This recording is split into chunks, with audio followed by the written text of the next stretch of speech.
Again, this is Mike with my Real Estate Dojo, and today's lesson is about what is Bitcoins. I just did a video and a lot of people asked me, hey Mike, what is Bitcoin? So I want to go ahead and pull the curtain back and explain to you what is Bitcoins. Alright guys, Bitcoin is basically fake money, okay? You heard me right. Bitcoin is a fake money. When I mean fake, what do I mean by fake?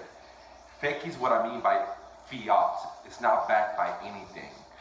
So again, Bitcoin is a fiat currency that's not backed by anything like gold or anything like that.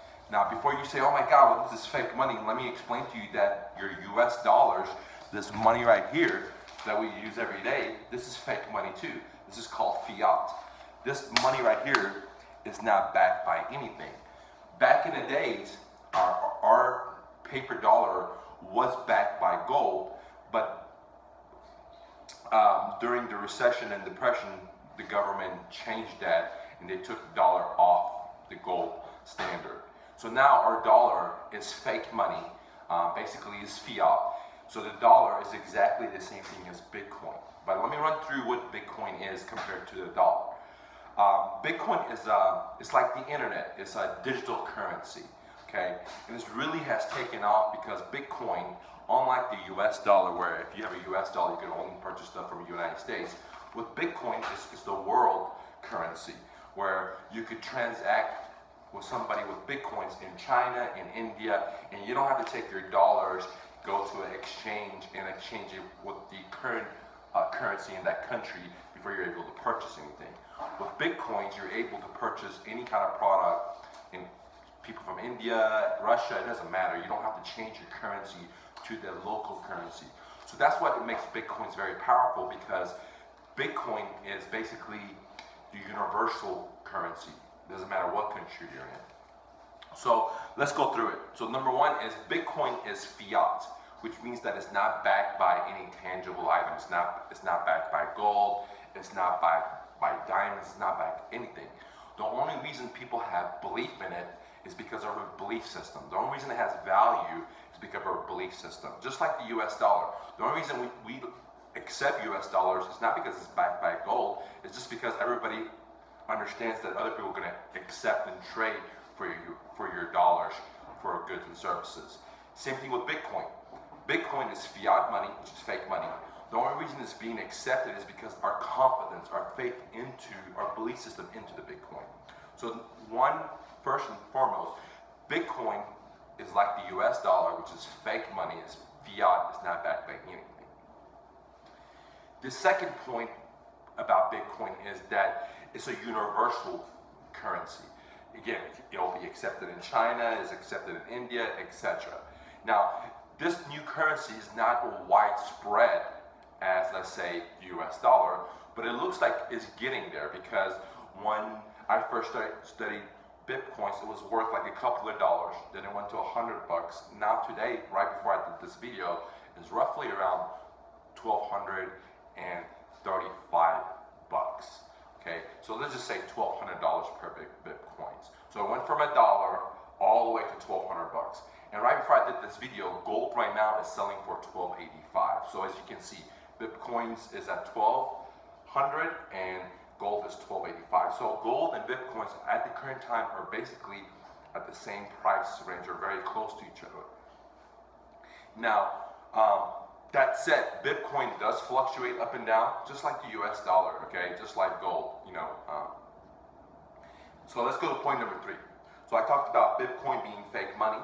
I talked about Bitcoin being a universal currency instead of just a local currency, okay? Now, let's talk about some of the powers that Bitcoin gives you, okay?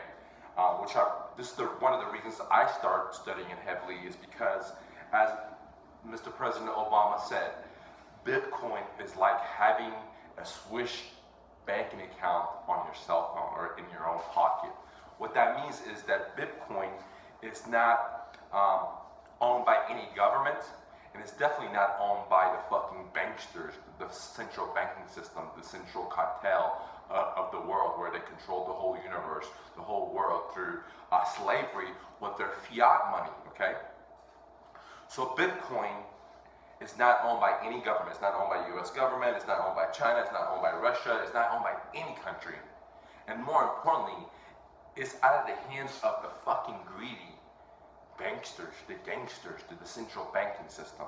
Because many of you don't know that back in the days, the banksters lobbied Congress for us to get off the gold standard and allow the Federal Reserve to start printing money for the US government or the US Treasury. Because before that, the government or the Treasury had the ability to coin dollars, which was given to them by the Constitution.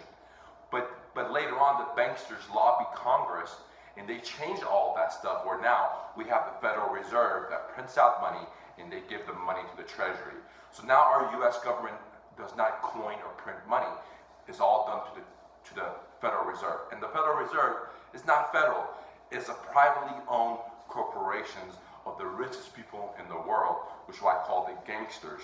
And these gangsters are printing money out of thin air and lending the US Treasury and lending other government agencies around the world. They're giving them this fiat money, this paper money just print out, and then they're collecting interest on this printed money they just print out. That's why I call them gangsters.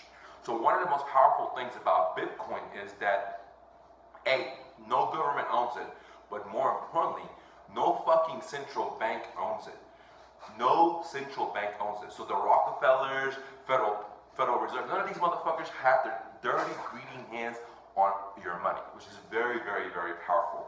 So one of the most things that attracted me to Bitcoin is the ability to have a Swiss bank in your pocket, which means that no government owns it, no central banking system owns it.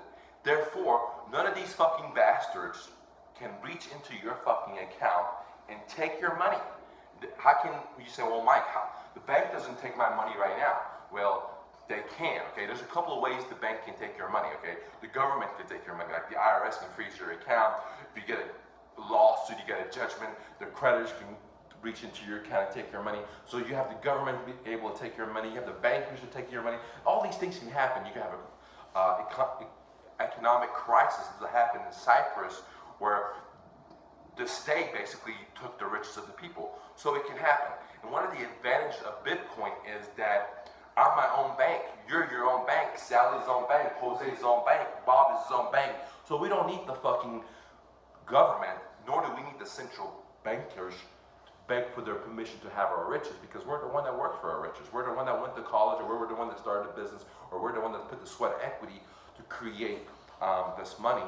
And it's not the government's money, and it's definitely not the fucking bankers' money. So why the hell should they have the power to flip a switch and freeze your account and take your fucking money? And that's one of the main reasons I studied Bitcoins, because you and I now become our own personal bankers, and we cut off the fucking middleman. You know, the bankers, the central banking system, the government, we cut them off, dude, and we empower us. So one of the big things about Bitcoin is people powering people, instead of big corporation powering you, or big government powering you, or big rich people like the central banking powering you. It's you and me powering each other. And that's one of the main reasons I like Bitcoins. So point number 3 is that Bitcoins is not centralized in one country, and not one fucking greedy banker owns it. Nobody owns it. It's kind of like the internet. Nobody owns the internet, guys, and that's why it's so powerful. So point number 3 is that nobody owns Bitcoins, and nobody can control it, and which makes it very, very powerful. Okay? All right. Now, point number 4, what I like about Bitcoins is that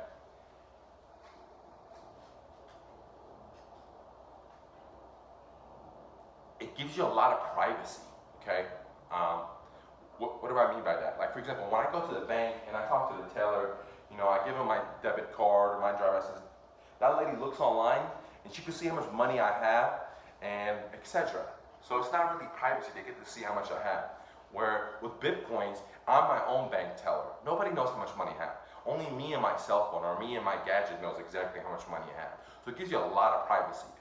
Also, the privacy comes with, you know, Big Brother now watching you. Privacy comes with, IRS now watching you. Privacy comes with fucking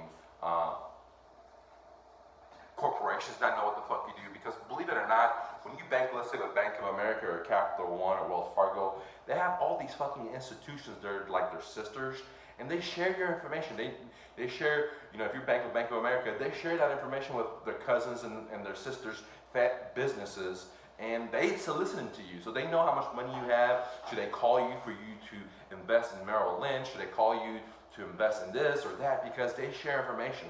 And with Bitcoins, your privacy is highly protected from Big Brother, from bad bankers, all the way down to corporations and their employees that have no idea how much money you have, and they call and solicit you.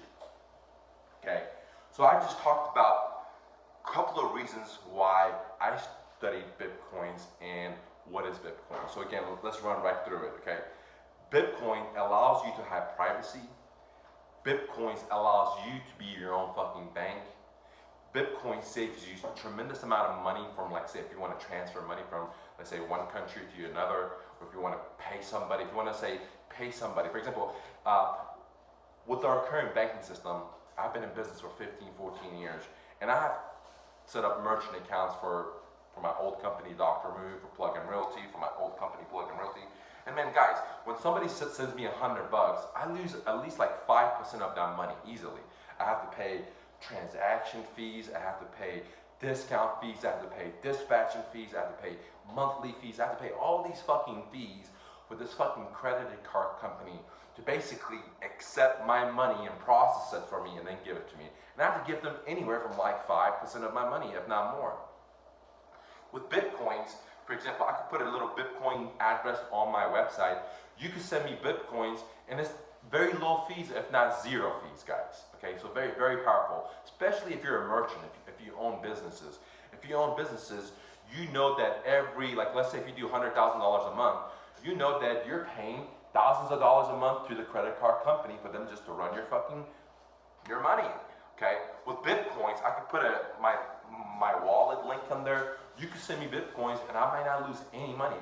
It's totally for free. So it's really powerful for merchants or business owners, or even small mom and pop shops, where you're able to receive money for your services or your goods without paying all the transaction fee, the discount fee, all the batching fee, all the stuff they fucking milk you for, the credit card processing companies and the banks do.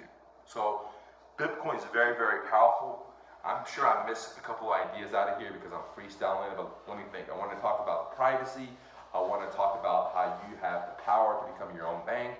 I wanted to talk about how people are not going to be able to reach into your banking account and freeze your asses or take your money with Bitcoins.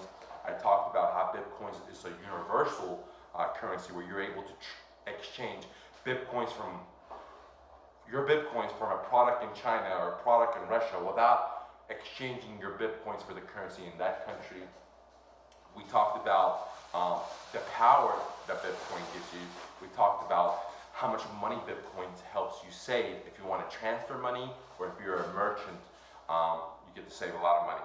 And we talked about the privacy. I mean, there's multi-levels of privacy, from anywhere from Big Brother all the way to corporations, and all the way for your own sake, okay? Now, let's talk about some of the bad things about Bitcoins, okay? One of the bad things right now is because the same thing with the US dollar, okay? It's fiat, dude. It's not backed by anything. So for example, right now, one Bitcoin is roughly about $1,200. Maybe next year it'll go to zero. And then, so therefore, it is a risk. It's just like the US dollars. It's the same amount of risk as the US dollars. Today, US dollars has confidence, but as Russia moves away from the petrodollars, as China moves away from the petrodollars, as Iran moves away from petrodollars, as the OPEC countries decide to move away from the petrodollars, then this US dollar is going to have the same weaknesses as Bitcoin. One day it might be worth $1, one day it might be worth a lot less. Okay. One idea that I didn't mention is that, for example, this fiat dollar right here and all government printed currency, there's a lot of inflation. And inflation, if you don't know, is basically a hidden tax that the government and the central banking people impose on their people without the people really knowing about it. What is inflation? Inflation, for example, the simplest way for me to explain it is, let's say you work 40 hours and you make $100, and with your $100 you're able to buy 4 goods. Okay? Next year inflation hits, you still work your 40 hours and you make your $100. But in this $100, now instead of buying 4 items, you're only able to buy 3 items. So next year after that, again, same story. You work your 40 hours, you make your $100, but instead of buying 4 items or 3 items, next year you're buying 2 items. So inflation is a hidden tax that basically robs you of your youth, robs you of your energy, and it robs you of your currency because your buying power keeps decreasing and decreasing and decreasing because the Federal Reserve, which is basically a fake corporation of the richest people, they're just printing out money like crazy because it's not backed by anything, and they're getting rich because we have to pay them the money, the debt that they lend us, the interest on it. But they're printing out their fucking computer at their machine for free. Me and you have to pay interest on it, but at the same time, every time they print out money, it dilutes our buying power. It dilutes our purchasing power of the currency of the dollar. Therefore, me and you are getting fucked because every year we're able to buy less and less and less for the same amount of money that we used to work. And this is one of the main reasons why, if you look in today's era, we'll have the dad and the mom work together to pay for the bills. Where in the 50s, all you really needed was your dad working, okay? And the mom could stay at home, and they'll have plenty of money to pay for everything. But today's not the case. You gotta have the mom work, you gotta have the dad work, and it's all because of inflation. And you know, the Fed says the inflation is roughly about 2 to 3%. I think that's bullshit. I think we're like 12 to 15% every fucking year, dude. Inflation, no joke. Just do a comparison. For example, I've done a comparison where I went to Discount Tire, bought a tire, same exact tire. Next year I bought the same exact tire, it went up $15. So that's inflation, guys. And one of the things I like about Bitcoins, the advantage is it doesn't have inflation because there's only a certain amount of Bitcoins that are going to be released, and that's it. So what that does is increases the price of Bitcoins, dude. Just like gold, you can't just print out gold. So there's only a limited amount of gold there. That's why gold prices keep going up, and that's why gold holds its value. That's why gold does not create inflation, okay? Where our paper dollar does. And Bitcoins, they have a system where they only have a certain amount of coins that are going to be released, which means that it hedges against inflation, not like the US dollar, where we just keep printing it out like nothing, which means that your money and my money is losing purchasing power. So now I talked about a lot of different stuff about why I like Bitcoins, some of the disadvantages of Bitcoins, and some of the advantages of Bitcoins. Anyways, I'm not saying Bitcoins is a good thing or a bad thing. I've just done a lot of research for it for the past 2 or 3 weeks, and I wanted to share this information for you. I actually have a video that I'm going to implement my secret blueprint that how I'm going to be a Bitcoin millionaire for free, but more importantly, without putting any of my money up at risk. So get on my YouTube channel and watch that video because I'll show you exactly what I'm going to do to become a Bitcoin millionaire without spending any of my own money, without taking any risk, dude. Totally for free. And I've shared that trade secret with you guys. If you guys want to use it, I don't care. That's why I put it out there for you. Guys, if you like these videos, I don't have nothing to sell. All I'm asking you is you click like, you share the video, and you tell your friends and family about it. And that's all I'm asking for you guys. Go out there and hustle and bustle. Don't take no for an answer. See you later, gang.